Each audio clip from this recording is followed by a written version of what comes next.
Ushbu loyihamiz Agrobank Ulug'nor filiali hamkorligida Ulug'nor tumanida joylashgan Nurobod MFIdagi 235 konturda amalga oshirilyapti. Konturimizda eniga 180-190 metr, bo'yiga bo'lsa 320-315 metrdan iborat.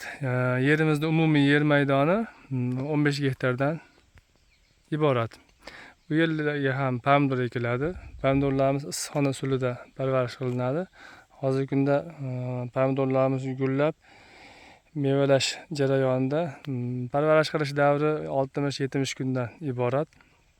Bu davrda ekinlarga mahalliy mineral o'g'itlar beriladi hamda suv berib parvarish qilinadi. Loyihada 40 ta dehqon xo'jaliklaridan iborat.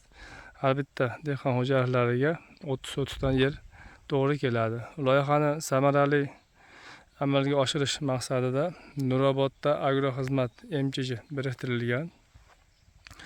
Bu loyiha orqali gektardan 88-90 tonna pomidor olish rejalashtirilgan. Shunda umumiy tonnamiz